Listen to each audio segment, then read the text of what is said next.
Good evening and welcome to another episode of Mouthmanpodcast. Tonight we're going to be talking about Dr. Jim Tucker. He's the author of the book Life Before Life. And one of the reasons that this book's very special to me is my brother passed away of stage 4 cancer in February of this year. And that was the last book that he read. He was really looking to find out and to research if there is life before and after death. So it's really interesting that Dr. Tucker, who Amanda's here with me. Amanda, what did you find out about Dr. Tucker? Dr. Tucker is a pretty interesting guy. He was continuing the work of Ian Stevenson, who's also a medical doctor, at the same place at the University of Virginia, where they both served as medical director. First Ian Stevenson did, and then Jim Tucker took over his position when Stevenson retired. Stevenson really pioneered and began the research, like formal research on reincarnation, especially with accounts by children. And then Jim Tucker took over and really formalized it. His case studies are very well documented, very well researched, and a lot of those case studies went into his books, like the one that Daryl just mentioned, Life Before Life, Children's Memories of Previous Lives, where it seems that children around the age of 2 when they began verbalizing, they began just talking about memories of a past life. And Tucker started researching these children, and he brought them into the University of Virginia, into where he could document it very well in the Department of Psychology, in the Children and Family Psychology Clinic. So he would bring these families in, and he would study them. You know, we mentioned in other podcast where, children between the ages of 35 months and I say 5 to 7 years, they're open. Their mind has not been cluttered with all the, the things that we have that clutters our mind this day and time. So they're more open and they can look back into the past, and it's refreshing to them to see things that's there that we all have the ability to do. It's just we have them shut out now, and we can't really see these obstacles. And we really think about during our conversations, is this stuff really real? And can anybody really prove this? But there's a lot of cases out there that, and one, for instance, is James Lineker.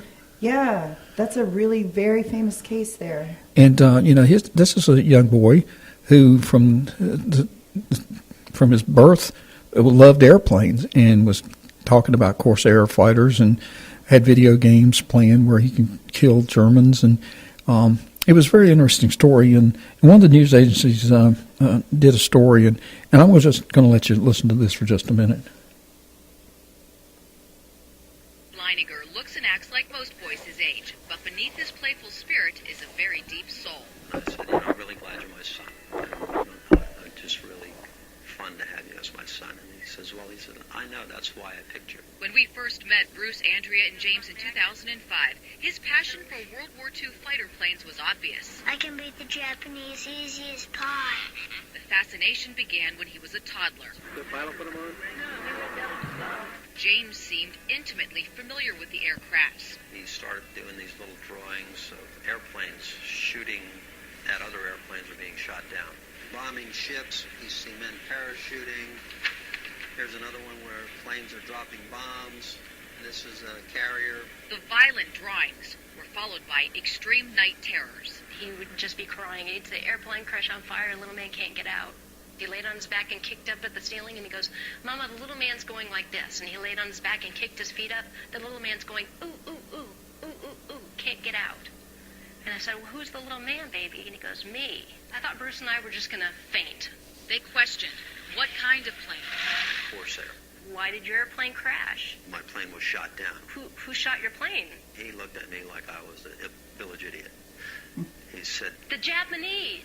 where did he take off from a boat? Do you remember the name of your boat? He said Natoma. And his name? He always said James, but his name is James. Stunned by his son's words, Bruce tracked down veterans of the USS Natoma Bay. I wanted to disprove it. Columbus, Ohio native Leo Pyatt served on the ship. He asked a few questions about, did I know some of the people?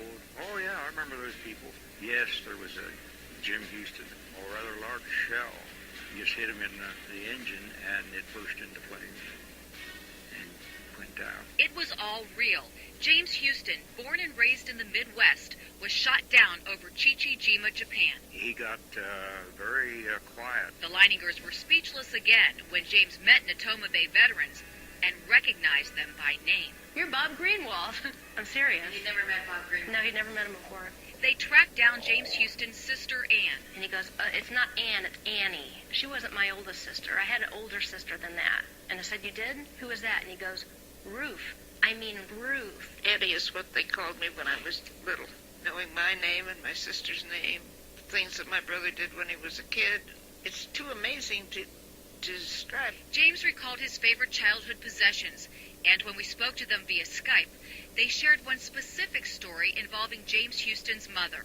Annie had sent James the picture that her mother had painted of James Houston. And when James got it, he called Annie to thank her, and he said, where's the one Mom painted of you? And so she went and found it and sent a copy, and later on she told us that no one in the world except her brother and sister knew that there was an identical picture of Annie when she was the same age. Amazing stories like that caught the attention of Japanese filmmakers. Not long after our story aired, they flew James and his entire family to Chichijima, Japan, and the site of James Houston's plane crash. Took a tour of the island, got up on a ridge overlooking the harbor. James said, this is where the planes flew in the day my plane was shot down. Without any help, James knew exactly where the plane crashed. They held a memorial service and dropped flowers over the wreckage. And James just got so emotional and just lost it. And it was just the most heart-wrenching thing. But when it was over, it was cathartic. You know, it still gives me goosebumps to think that we actually got there and we were there and we were able to close the loop, especially for James, that it was something really important to him. And when they returned, the death and destruction pictures were replaced with this. There's dolphins and there's the Japanese ship has its flags flying. At James's urging, they put all of this and many more incredible stories on paper and published this new book, Soul Survivor. I hope that it helps people understand the meaning of how precious life is, how fast it can just blow away. The Leiningers say they aren't promoting reincarnation. Before James, they didn't believe in it. And I really believe that there's a purpose to this story and that the God that created us wants this story told. And I also hope that it opens people's eyes up to reincarnation. You do? Wow, what a story. And, you know, It's amazing. a lot of people say, well, that's made up. It's true. How can you make a story like that up? How can you go and find people that you can talk to and they can With confirm? facts verified across the world. And confirm basically. it, you know? Yeah. It's just, I can't understand how you could not believe something like that. No. I mean, it's just, it would be virtually impossible for a dad to sit down with his 2-year-old son and concoct a story Make like that this. up. Yeah. Yeah. So that really opens your eyes to reincarnation. And the people in the Middle East, that's a traditional belief for them. Yeah, especially India. India, Asia, that end part of the world. But when you get to the Western Hemisphere, people are very skeptical, I think and we've been Christianized so far back, thousands of years, and I think it's become, you're not allowed to believe in that. And it's been... That's the whole thing, because, parents who really do hear this sort of thing, when they're when they bring us to the attention of the general public around them, everybody starts looking and crossing their eyes, rolling their eyes, saying this person is crazy. And why would you want to put yourself in that situation where everybody, all your neighbors are thinking you or your child is crazy? So we just kind of ignore it, deny it. It's really out there. We just got to go look and find it. And that's the reason that I wanted to start this podcast, is the fact that we're trying to give you a means to call in. You don't have to give your name. Contact us at Mouthmanpodcast@gmail.com.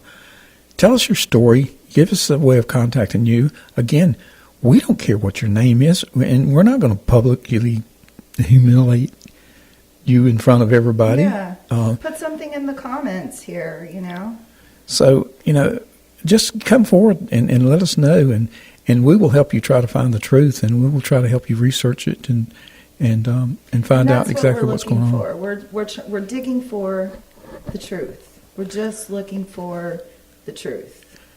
And the bottom line is, I've been an investigator for a really long time. Yeah. I have a lot to learn from you. The bottom line is you just look and back on the old Dragnet TV, just the facts, ma'am, just the facts. Mm-hmm. That's all I'm looking for.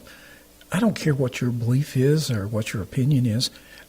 Give me the facts, and let me present the facts, and let everyone take the facts and make their own final decision on based on those facts. Yeah. And so that's what we're looking for now, is we're looking for the facts.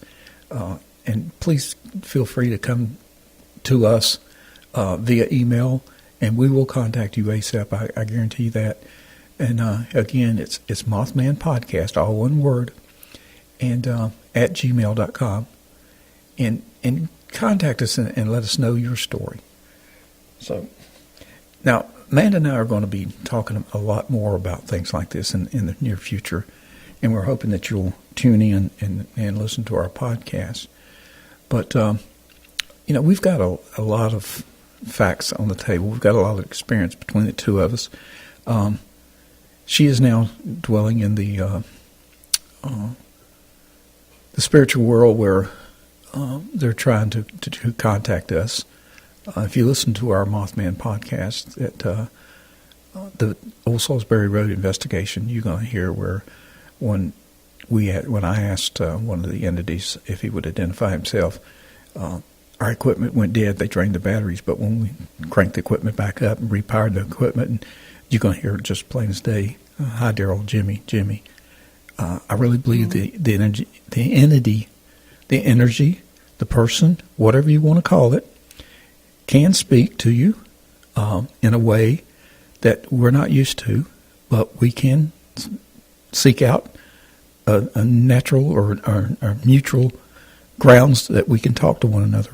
And it is a person, and one of the reasons, and I haven't even told you this yet, Daryl, but one of the reasons I agreed to work with you was I went on the Old Salisbury Road investigation, had looked at the podcast, and the gentleness that you have with the spirits that you're talking to really meant a lot to me, because they are still people. You're still talking to people who are there, and you're not going, come out, show yourself, like some people do. And that's the reason they come out and scare them to death, too. Yeah, it is. But no, you have such a gentleness with spirit, and such a, touch my hand. You're not saying, turn that flashlight on and off, and it's just not ridiculous. It's genuine, it's real, and you do it respectfully, and I really appreciate that. Well, thank you very much. Again, contact us, please, at Mouthmanpodcast.com, or you can find us there, and you'll find our email address at Mouthmanpodcast@gmail.com. Remember, Mothman Podcast is all one word. So until our next podcast, and which will be shortly, we're looking forward to talking to you again. Thank you very much. Good night. Good night now.